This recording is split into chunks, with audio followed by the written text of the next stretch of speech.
Bonjour à tous, bienvenue dans l'émission Un cœur qui écoute, votre émission de spiritualité. Nous sommes heureux de vous retrouver et notamment pour vous présenter Nathalie Fourmy. Bonjour Nathalie. Bonjour Cyril. Alors vous êtes venue avec un bel ouvrage, Nagasaki 1945, qui raconte le destin assez étonnant et sain de Takashi Nagai. Ça tourne évidemment avec Nagasaki 1945, on se doute bien qu'il y a une bombe nucléaire qui n'est pas très loin. Vous allez nous raconter un peu tout cela. Juste avant, je vous invite à nous lire un extrait de texte de cette BD. Alors j'ai choisi un petit dialogue entre Takashi et un soldat qui revient dans la ville de Nagasaki et qui a perdu toute sa famille et à qui on a dit que c'était une punition de Dieu. Et donc Takashi dit moi je vois les choses différemment. Et ils ont ce petit dialogue, et je vous donne donc la fin du dialogue. Alors Takashi dit « Que les âmes de tous nos défunts reposent en paix dans l'amour de Dieu. Pleurons nos chers disparus, mais en travaillant et priant afin de reconstruire ce désert atomique. » Et le soldat répond « Après tout, moi non plus je ne crois pas que nos morts aient été punis par Dieu. Mais alors, qui sommes-nous, nous qui avons été laissés en arrière, c'est-à-dire nous qui avons survécu ?» Et Takashi répond « Je dirais que nous avons raté l'examen du ciel. » Et là, le soldat raté l'examen, je vois. Et les deux explosent de rire. Takashi reprend « Beaucoup de morts à la guerre se sont sacrifiés, peinant jusqu'à la fin sans penser à eux-mêmes. Ce sera pour moi une joie de travailler dur pour les égaler. » Pardon, c'est le soldat qui dit ça. « Et pour rejoindre ma femme au ciel. Adieu. » Et là, Takashi rajoute « Peu à peu, sans qu'on le remarque, une ville renaissait. » Il parle de Nagasaki. Les survivants qui la reconstruisaient, tous croyants, achevaient un des devoirs de ce siècle, celui de l'expiation. Voilà. C'est un terme que je ne comprenais pas avant, et je l'ai compris grâce à Takashi. Pourquoi vous avez choisi ce passage dans toute la bande dessinée, mis à part... Oui, pourquoi? Voilà, donc il y a beaucoup à dire, mais là, je trouvais que c'était un peu un moment charnière. Vous avez finalement la bombe atomique pour Takashi Nagai. Il y a eu le moment avant et le moment après, évidemment, pour tout le monde dans cette ville. Mais lui, en tant que chrétien particulièrement, il s'est converti tard, entre guillemets, il avait une vingtaine d'années. Et il est devenu chrétien avec tout ce qu'il était à fond. Et il était chercheur et médecin et il continue ses études. Mais après la bombe, on va dire que cette expérience, au lieu de la détruire, a sublimé sa foi. Donc on est rentré dans une autre dimension. Et donc ce passage, c'est à ce moment-là. C'est une fois que la bombe a tout rasé en fait, dans la ville, que les Japonais qui ont survécu ou qui reviennent de la guerre rentrent chez eux et voient la désolation, la dévastation de cette ville. Ils se posent des questions quand ils ne deviennent pas fous. Et ils se demandent, mais quel sens ça a? Qu'est-ce que ça veut dire? Et ils essaient de chercher un sens. Et Takashi va leur donner, en tout cas, un sens, va leur donner ce que lui, il croit, ce qui l'anime, et qu'il va puiser finalement au cœur de sa foi. Voilà. Et ça fera tache d'huile, ça va redonner espérance à beaucoup. Et lui-même va donner sa vie? Et lui-même, d'une certaine manière, oui, tout à fait, va donner sa vie. Il a déjà donné sa vie à la recherche et à la médecine en tant que chercheur en radiologie, donc spécialiste de l'atome. Takashi était spécialiste de l'atome, du nucléaire, et il s'est pris la bombe atomique sur la tête. Donc voilà, lui, il sait de quoi il parle. Il avait donné sa vie pour ses recherches, ce qui fait qu'il avait contracté une maladie, une leucémie, ce qui était courant à l'époque. On était peu protégés quand on faisait des radios, travaillait autour de tout ça. Marie Curie, etc. C'est ce qui lui est arrivé. Donc lui, il le savait. Il savait qu'il risquait sa vie, mais pour soigner, il s'est donné à ses patients, il s'est donné aux hommes. Déjà, il s'est donné à la science. Et ensuite, en tant que chrétien, une fois qu'il était malade et qu'il a tout perdu avec la bombe, il s'est dit, mais je veux continuer à aider les victimes de la bombe, et pour ça, je vais écrire. Je vais écrire mon expérience, ce que j'ai vécu, parce qu'il était sur les lieux de la bombe quand ça a explosé, et je vais raconter ce que j'ai vécu, et je vais parler aussi de mon chemin à moi, de chrétien, de pécheur. Et puis si ça peut inspirer quelqu'un, sachez que, en gros, que tout ce qu'il y a de mal, ça vient de moi, mais tout le reste, c'est un peu l'œuvre de Dieu, quoi. Voilà. Alors, c'est votre première bande dessinée. Oui. Déjà, bravo. Merci. Et pourquoi avoir choisi ce personnage? Enfin, ces personnages, puisqu'il y a aussi Midori, voilà, son exactement. épouse. Oui, tout à fait. Alors, complètement par hasard, entre guillemets. Mais du coup, je ne pense pas qu'il y ait de hasard. Attendez, expliquez-moi, par hasard, entre guillemets, ça veut dire quoi? Par providence, on va dire, Ah. parce que je cherchais un cadeau d'anniversaire pour ma sœur et je cherchais quelque chose sur un samouraï, ça n'avait rien à voir. Donc sur Internet, j'ai tapé, j'ai commandé un livre et ce qui est arrivé, c'est un vieux livre des années 50 d'occasion, Les cloches de Nagasaki. Et je regarde et c'est sur la bombe atomique. Alors ça ne m'intéresse pas du tout. Moi, je voulais un truc sur les samouraïs qui fait rêver, machin. Et la bombe atomique, bon, le livre est là, je vais le lire. Et là, une bombe. Mais une bombe dans le bon sens du terme pour moi, une bombe de lumière et de charité. Et voilà, j'avais une petite période de ma vie, enfin une expérience en vie religieuse et qui ne s'est pas toujours très bien passée. Et de lire ça, de voir, ah ben, c'est un laïc marié. Et pour moi, il est plus saint que mes sœurs et moi-même, en tout cas en religion, je n'ai pas vu ce témoignage. Et lui, quelle lumière dans ses écrits. En tout cas, c'est comme ça que je l'ai perçu. Et je me suis dit, mais il faut parler du mariage, il faut parler de cet homme et de sa femme, parce que tout de suite, je me suis dit, à l'époque, on ne parlait pas trop de lui, mais je me suis dit tout de suite, pour moi, c'est ça la sainteté. Et il n'est pas saint tout seul, il est saint avec sa femme. Et de fait, en lisant... Il parle peu de sa femme, mais elle est là tout le temps, en filigrane, derrière les lignes, elle est là. Et j'ai trouvé ça très beau, cette pudeur, et en même temps, cette présence forte de Midori qui épaule son mari qui est un converti, alors que Midori, elle, descend de lignée de chrétiens cachés, qui avaient d'ailleurs un grand rôle à Nagasaki, c'est sa famille particulièrement. Donc des gens qui ont été persécutés pour leur foi pendant plus de 300 ans. Enfin, presque 3 siècles. Donc, quelqu'un qui sait ce que ça veut dire, le prix de la foi. Voilà. Et elle a épousé quelqu'un qui s'est converti, qui lui était plutôt de culture shinto, comme la plupart des Japonais, etc. Et bien, après, voilà, ils n'ont pas une vie non plus très tranquille. Hein. Tout à fait. La guerre arrive très vite. Très vite, tout à fait. Et l'étudiant se retrouve dans un système... sur le front chinois. Sur le front. Voilà, par 2 fois. Voilà, avec des chefs à la japonaise. Oui. Et donc, moi, je ne suis pas sûre qu'en Europe, ce soit beaucoup mieux non plus, oui, dans ces circonstances. C'est vrai, mais en plus, là, c'est quand même pas la même mentalité. Et il se retrouve à vivre des choses très difficiles, loin de sa femme. Oui. Alors qu'il n'est pas marié non plus depuis très longtemps. Oui. Voilà, c'est là aussi où la sainteté, elle se développe aussi sur un terreau. Exactement. C'est vrai qu'ils n'ont pas été épargnés. Non. Et ça, c'est aussi quelque chose que je souhaitais montrer. Quand vous faites une BD, il faut choisir un axe. Hein. Vous ne pouvez pas tout dire. Il faut un angle d'attaque. Et moi, bizarrement, ça ne se voit peut-être pas dans la BD, mais je m'étais dit ce serait le mariage. En tout cas, ça va être avec ça que je vais amorcer. Parce que je voulais en parler, je trouvais que leur exemple était très beau. Leur vie, il me semble, moi je ne suis pas mariée, mais il me semble comme le mariage, c'est pas facile, mais ça peut être quelque chose d'extraordinairement beau. Et je pense et simple. Et c'est ce qui s'est passé pour Takashi et Midori, qui n'ont pas été, ce que je disais, épargnés par les épreuves. Avant de se marier, Takashi est envoyé sur le front. Midori lui envoie un catéchisme d'ailleurs, et c'est comme ça qu'il commence à s'intéresser à la foi.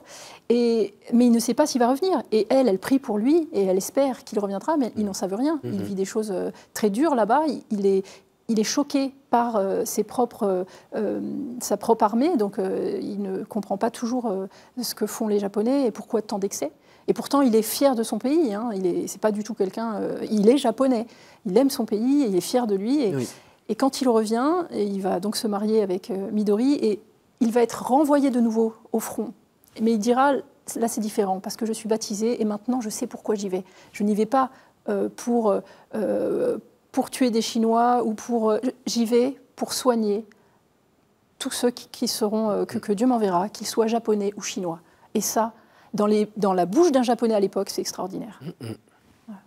Alors, Nathalie Fourmy, vous êtes originaire du Sud-Ouest? Oui, voilà. Famille de 7 enfants? Oui. Vous êtes la numéro 2? Oui. Voilà, donc l'aîné, les parents ont fait ce qu'ils ont pu. La deuxième, forcément, a été plus réussie que la première. Le chef-d'œuvre. Voilà. Et les autres derrière, c'est pour essayer de reproduire le chef-d'œuvre. Voilà. Voilà. Vous êtes entré... alors, déjà, la foi à la maison, toujours?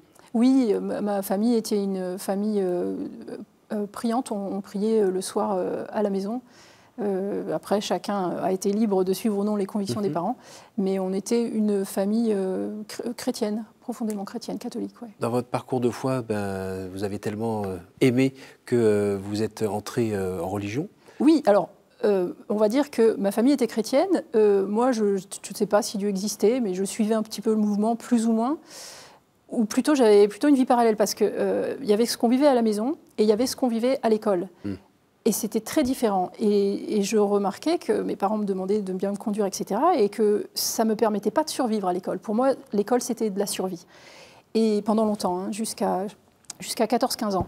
À cet âge-là, d'ailleurs, j'étais amoureuse de quelqu'un, d'un jeune qui était, je l'ai découvert après, dans un groupe de satanistes, en fait. Mais moi, on m'avait dit, ouais, ça démord pas mal. Hein. Et on m'avait dit, mais non, mais le démon, c'est une idée, en fait. C'est une idée du mal. Voilà, c'était le genre de choses que j'avais entendues au caté, parfois. Donc, le démon n'existe pas. Bon, dès qu'il n'existe pas, je peux très bien traîner avec eux, il n'y a pas de problème. Il n'y a pas de problème. Non, alors, voilà, j'étais dans ce genre de milieu à l'école. Et après, j'ai continué, j'ai eu une petite crise en me disant, mais moi, ce que je veux faire, c'est être bergère, bref. Donc, je me suis orientée vers des études en agriculture. Et je me posais toujours la question, mais est-ce que Dieu existe? Est-ce qu'il existe? Et puis, je voyais cette réalité, je voyais la réalité du monde du travail de mes parents. Papa était officier de marine, il avait des relations avec les diplomates, etc. Et je voyais que dans ce monde-là, de ce que je percevais, c'était pas mieux. Et je me disais, en fait, pour réussir dans le monde, il faut être un bandit. Et je me suis dit ça à peu près à 21 ans. Et je me suis dit, Dieu, je ne sais pas si tu existes, mais si tu existes, je ne sais pas si tu existes, mais ce qui est sûr, si tu existes, dis-le-moi, parce que sinon, je vais partir, je vais être un bandit. Parce que moi, j'aime ma famille, je veux qu'elle survive. Et ma famille, c'est des chrétiens, ce sont des faibles. Ils vont se faire bouffer. Voilà ce que je me disais. Je me suis dit, Dieu, il faut que tu me le montres si tu existes, parce que sinon, c'est cette direction que je prends. Je ne suis pas sûre que j'aurais tenu longtemps, mais à l'époque, j'avais 20 ans et j'étais persuadée que oui, trafic de drogue, etc., certainement, je vais faire une belle carrière. Je ne sais pas. En tout cas, Dieu m'a répondu progressivement, mais il m'a répondu et ça a été plutôt... du coup, ça... Comment il a répondu? D'abord, je suis allée... Mes parents habitaient en Autriche à l'époque. Je suis allée les rejoindre pour un stage en entreprise et pendant cette période, je suis tombée encore par hasard sur les œuvres complètes ou l'histoire d'une âme de Thérèse.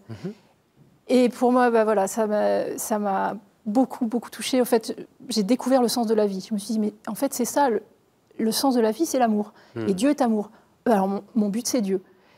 Donc, voilà, ça a commencé comme ça. Ensuite, j'ai pris un an.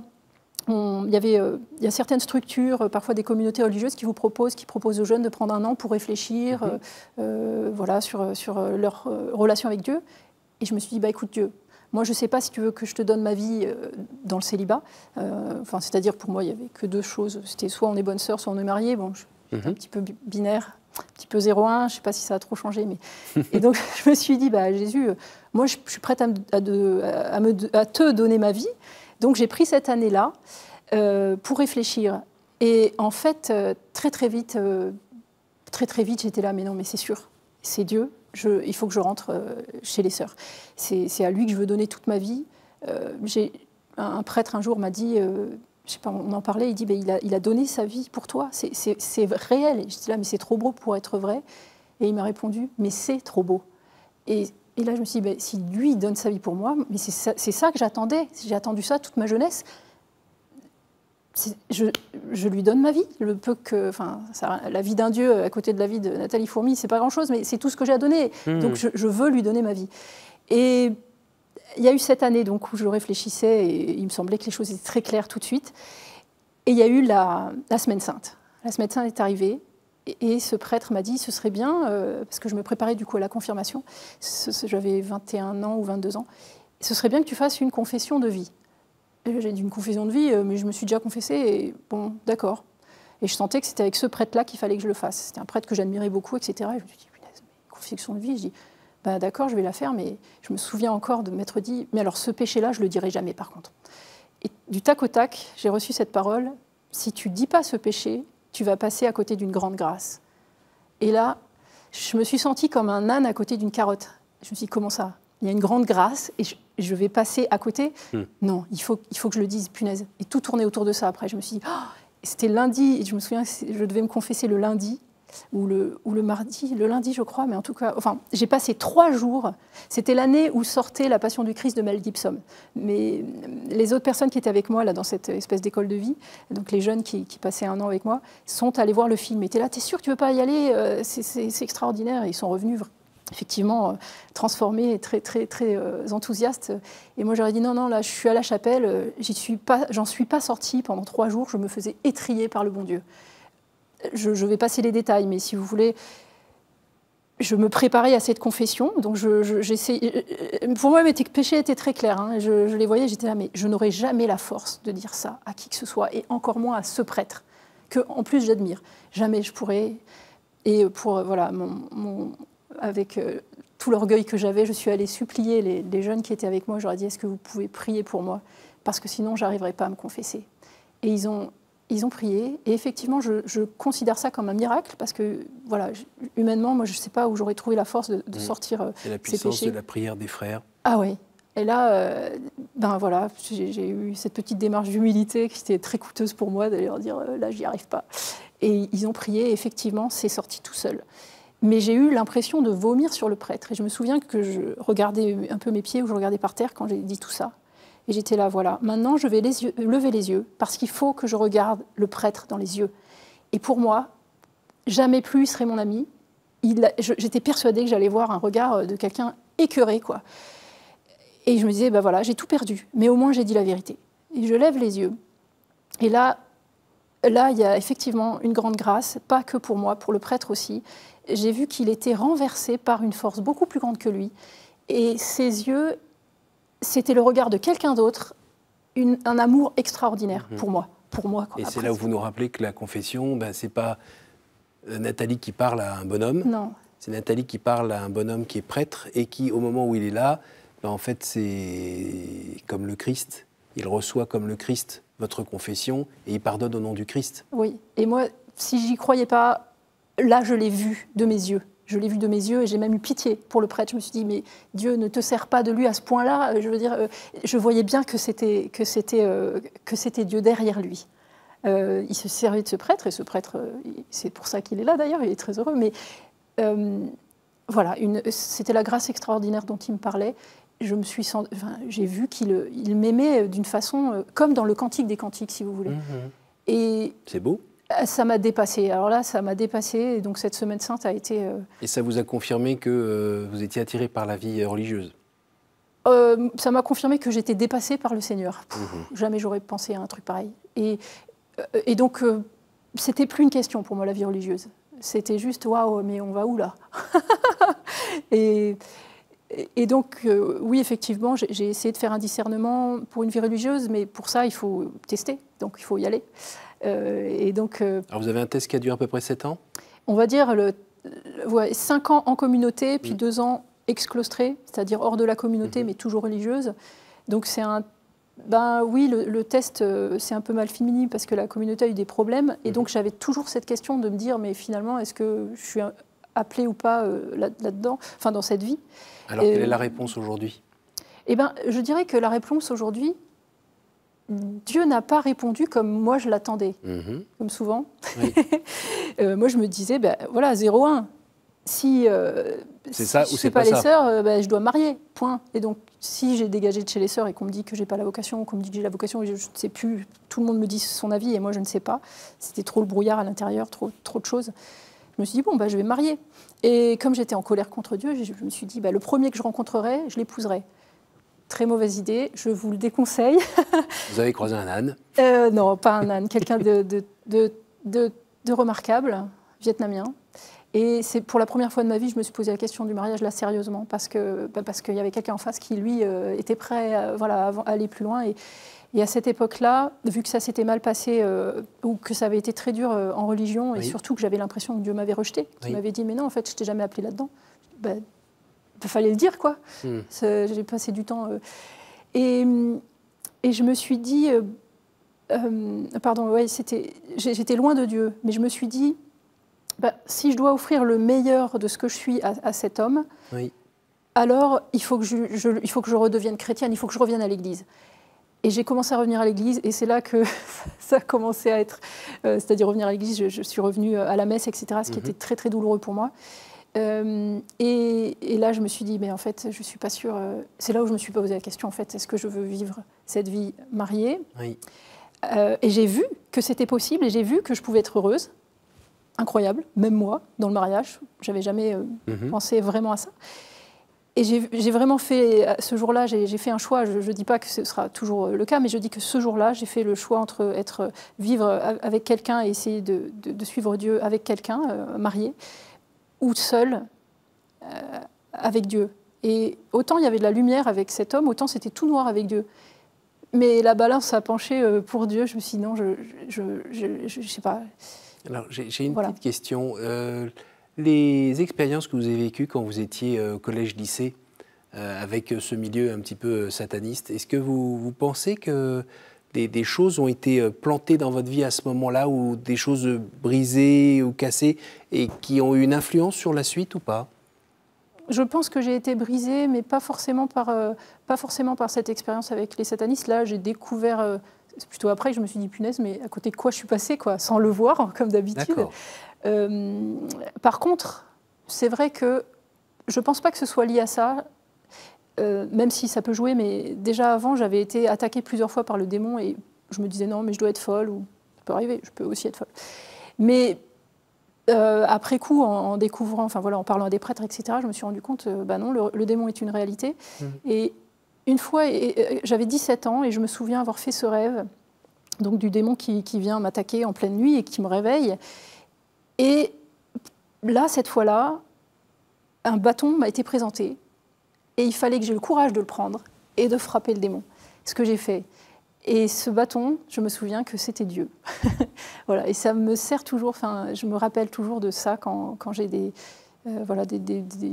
épreuves dans la vie où je me dis c'est dur, mais souviens-toi, on t'a présenté ce bâton, et c'est avec ce bâton, c'est avec Dieu, que tu pourras vaincre le démon. Parce que je conçois la vie, c'est pas que j'aime ça, mais comme un combat, en fait. Et il ne s'arrête jamais, il y a des moments de pause, etc. Mais la vie est un combat jusqu'à ce qu'on puisse rentrer au ciel. Voilà. Et notre arme, en tout cas, l'arme qu'on m'a suggérée, c'est Dieu. Donc j'essaie d'avancer avec lui. Et j'essaie d'être un bon soldat, en tout cas de ne pas fuir les combats quand ils se présentent. Alors, on arrive au moment des questions. Est-ce que vous pourriez me dire un chiffre entre 1 et 10, s'il vous plaît? 2. C'est gentil.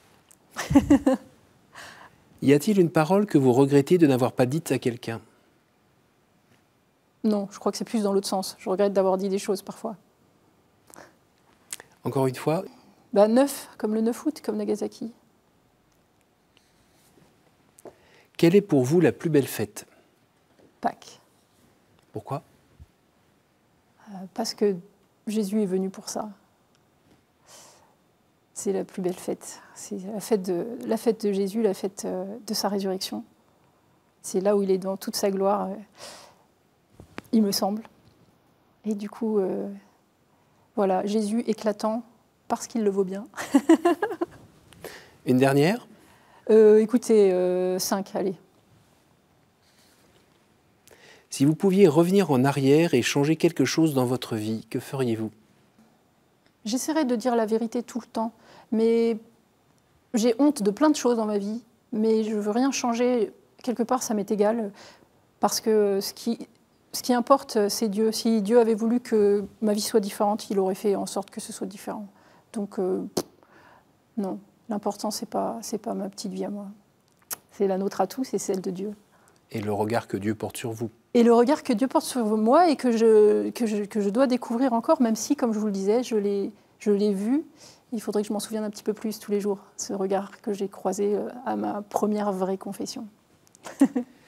Merci beaucoup, Nathalie. Merci d'être venue de votre Pays Basque jusqu'ici. Merci pour votre sourire. Je rappelle le titre de votre bande dessinée, Nagasaki 1945, Takashi et Midori Nagai, un destin brisé par la bombe, une vie offerte pour la paix. Aux éditions Plein Vent.